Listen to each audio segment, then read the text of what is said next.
Hi guys, எல்லாருக்கும் வணக்கம். இன்னைக்கு சினிமா கமெண்ட்ரியில் நேரு படத்தை பற்றி தான் வந்து பார்க்க போகிறோம். எஸ், நேரு அப்படின்னு இந்த பேர் கேட்ட உடனே நேர் கொண்ட பார்வை அந்த படம் தான் வந்து ஞாபகம் வந்துச்சு. ஏன்னா இந்த படமும் அந்த மாதிரியான ஒரு தீம் கொண்ட ஒரு படம் தான். ஸோ இந்த படத்தோட பெரிய எக்ஸைட்மெண்ட்டே இந்த படத்தோட டேரக்டர் ஜீத்து ஜோசப் அவர்கள். ஸோ அவரோட திருஷ்யம் படம் எல்லாருமே பார்த்துருப்பீங்க. அது எந்த லெவலில் இருந்துச்சுன்றது எல்லாருக்குமே தெரியும். அதை தாண்டி இன்னும் நிறைய படங்கள் பயங்கரமாக எடுத்திருக்காரு.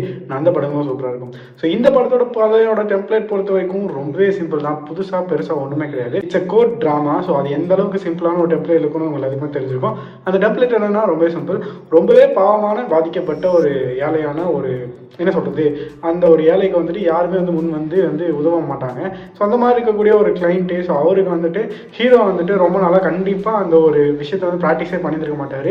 அவர் கோர்ட்டுக்கே போயிருக்க மாட்டார். ஸோ அவர் வந்து ஹெல்ப் பண்ணுவார். ஸோ அதை தாண்டி நிஜமாவே தப்பு பண்ண அந்த ஒரு வில்லனுக்கு வந்துட்டு ஒரு பயங்கரமான ஒரு வேற லெவலில் இடத்துல இருக்கக்கூடிய ஒரு லாயர் வந்து இந்த ஹெல்ப் பண்ணுவார். ஸோ இந்த டெம்ப்ளேட் நம்ம நிறைய படங்களை பார்த்துருக்கோம். அது நேர்கொண்ட பார்வையாக இருக்கலாம், மனிதனாக இருக்கலாம். ஸோ இந்த டெம்ப்ளேட் தான் இந்த ஒரு படம். ஸோ படத்தோட ஸ்டார்டிங் நமக்கு தெரிஞ்சிடும், அண்ட் கிளைமேக்ஸும் நமக்கு தெரிஞ்சிடும். ஏன்னா இந்த கதையோட குற்றம் என்ன அப்படிங்கிறது வந்து ட்ரெய்லரில் காட்டியிருப்பாங்க. ஸோ கண்டிப்பாக கிளைமேக்ஸில் வந்துட்டு அந்த வில்லனுக்கு வந்து தண்டனை கிடைச்சி தான் ஆகணுங்கிறத எல்லா ஒரு கோட் ட்ராமாவோட படங்களை வர எல்லாத்தோட கான்செப்ட் தான். ஸோ இந்த படத்தில் அப்படி என்ன புதுசாக இருக்க போகுது அப்படிங்கிறத தாண்டி அந்த நடுவில் இருக்கிற அந்த 2 மணி நேரம் நம்ம கிரிப்பிங்காக வைப்பாங்க. அந்த கோட் ட்ராமா வந்து இன்ட்ரெஸ்டிங்காக இருக்குமா இருக்காதாங்கிற ஒரு கேள்வியோட தான் இந்த படத்துக்குள்ளே போகிறோம். பட் யாரோட நம்பிக்கையில் இந்த படத்தோட டேரக்டர் மாதிரி நம்பிக்கையில் இந்த படத்துக்குள்ளே போகிறோம். அந்த விஷயத்த பண்ணாங்கன்னு கேட்டால் எக்ஸாக்டாக பண்ணியிருக்காங்க. பட் எந்த இடத்துல அது வந்து கீழே ஃபால் பண்ணிட்டாங்க அப்படின்னு தோணுச்சுன்னா, எனக்கு படத்தோட கிளைமேக்ஸில் ஒரு விஷயம் வந்து இருக்கும். ஆக்சுவலாக கதையை பற்றி பார்த்தீங்க அப்படின்னா, ஒரு கண்ணு தெரியாத பொண்ணை ஒருத்தர் வந்து ரேப் பண்ணிடுறான். ஸோ அது ஒரு கேஸ் நடக்குது. ஸோ கண்ணு தெரியாத பொண்ணு எப்படி ஒருத்தர் அடையாளம் காட்ட முடியும் அப்படிங்கிறதுலே எந்த ஒரு லாயரும் வராமல் இருக்கிற சமயத்தில் ரொம்ப நாளாக ப்ராக்டிஸ் பண்ணாமல் இருக்கிற மோகன் அவர்கள் வந்து இந்த கேஸ் வந்து நடத்துகிறாரு. ஸோ டிஃபென்ஸில் வந்துட்டு பயங்கரமான ஒரு விஷயம் வந்து நடக்குது. ஸோ இப்படி தான் போகுது. நிறைய மேனிப்புலேஷன்ஸ் அண்ட் இதெல்லாம் தாண்டி தான் இந்த ஒரு கதையும் வந்து நடக்குது. எப்படி டிஃபெண்ட் பண்ணுறாங்க, எப்படி புது புது விஷயங்களை வந்து கொண்டு வராங்க அப்படிங்கிறது தான். ஸோ அந்த டெம்ப்ளேட்லாம் இருந்தாலும் கிளைமேக்ஸில் வந்துட்டு ஒரு பாயிண்ட்டை நோக்கி இந்த படம் போய் மூவ் ஆகணும். இப்படி ஒரு பெரிய பாயிண்ட்டை தான் இந்த கதை வந்து முடியணுங்கிறது தான் அந்த டெம்ப்ளேட்டு.